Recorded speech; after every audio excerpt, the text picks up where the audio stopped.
Hello guys, welcome back to another video. അപ്പോൾ അടുത്തൊരു വീഡിയോയിലേക്ക് എല്ലാവർക്കും സ്വാഗതം. ഇന്ന് നമ്മൾ പോകുന്നത് ലണ്ടൻ അടുത്തുള്ള പൈനറി എന്ന് പറയുന്ന ബീച്ചിലാണ്. അപ്പോൾ എല്ലാവരും വീഡിയോയിലേക്ക് പോരാ, ബാക്കി വിശേഷങ്ങൾ വീഡിയോയിലൂടെ കാണാം. അങ്ങനെ ഭക്ഷണം എല്ലാം കഴിച്ചിരുന്നപ്പോൾ എല്ലാവർക്കും തോന്നി എന്നാൽ പിന്നെ അടുത്തൊരു ബീച്ചിലോട്ട് പോയാലോ എന്ന്. അങ്ങനെയാണ് ഞങ്ങൾ പൈനറി ബീച്ചിലേക്ക് പോകുന്നത്. ലണ്ടനിൽ നിന്നും ഒരു 60 കിലോമീറ്ററോളം മാറിയിട്ടാണ് ഈ പൈനറി ബീച്ച് ഉള്ളത്.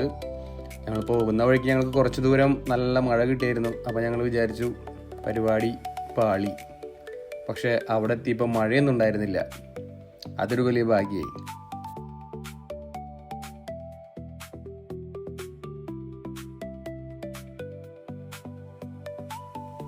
ഒണ്ടാരിയോയിലെ തന്നെ മനോഹരമായിട്ടുള്ള ബീച്ചുകളിലൊരു ബീച്ചാണ് ഈ പൈനറി ബീച്ച് എന്ന് പറയുന്നത്. ഇത് ഗ്രാൻഡ് ബെൻഡിനടുത്താണ് ഉള്ളത്. ഇതെല്ലാം ഒരു ലൈനിൽ വരുന്ന ഏകദേശം ഒരു 10 കിലോമീറ്ററോളം പരന്ന് കിടക്കുന്ന ഒരു ബീച്ചാണിത്.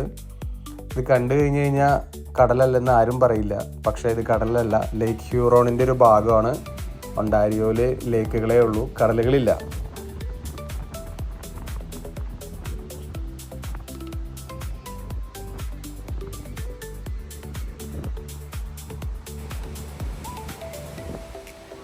ഇത് നോക്കിക്കേ, ഇത് കണ്ടു കഴിഞ്ഞാൽ ആരെങ്കിലും പറയുമോ കടലല്ലെന്ന്? നല്ല പച്ചവെള്ളം, തിരമാല, കടൽ തീരം, മണൽക്കൂനകൾ, ഇങ്ങനെ കടലിന് വേണ്ട എല്ലാ ക്വാളിറ്റീസും നിങ്ങൾക്ക് ഇവിടെ കാണാൻ പറ്റും.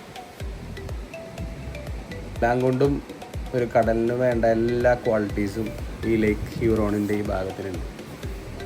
അപ്പോൾ അങ്ങനെ ഞങ്ങൾ അവിടെ എത്തി, കുറച്ച് ഫോട്ടോസൊക്കെ എടുത്തു. കുട്ടികൾ കുറച്ച് നേരം വെള്ളത്തിലിറങ്ങി. ഞങ്ങൾ ഇറങ്ങിയില്ല, കാരണം മഴ വരാനുള്ളൊരു സാധ്യത ഉണ്ടായിരുന്നു.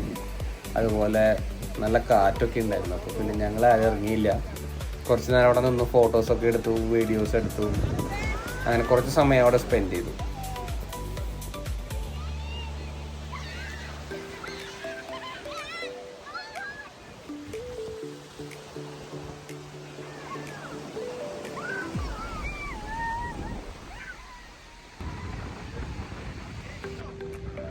ഇനിയും ഇവിടെ നിന്ന് കഴിഞ്ഞാൽ മഴ പെയ്യും, പണി പാളും എന്ന് ഉറപ്പായപ്പോൾ ഞങ്ങൾ പതുക്കേനെ പോകാൻ തീരുമാനിച്ചു. നല്ല കാറ്റും ചെറിയ തണുപ്പും ഉണ്ടായിരുന്നു അതിൻ്റെ കൂട്ടത്തിൽ. പിന്നെ നേരെ വീട് വെച്ച് പിടിക്കാമെന്ന് വിചാരിച്ചു. അപ്പോൾ അത്രയ്ക്കുള്ള നമ്മുടെ ഇന്നത്തെ വീഡിയോ. നിങ്ങൾക്ക് വീഡിയോ ഇഷ്ടപ്പെടുകയാണെങ്കിൽ ലൈക്ക് ചെയ്യുക, ഫോളോ ചെയ്യുക, ചാനൽ സബ്സ്ക്രൈബ് ചെയ്യുക. അപ്പോൾ അടുത്തൊരു വീഡിയോയിൽ നമുക്ക് വീണ്ടും കാണാം. അപ്പോൾ അതുവരേക്കും ബൈ ബൈ.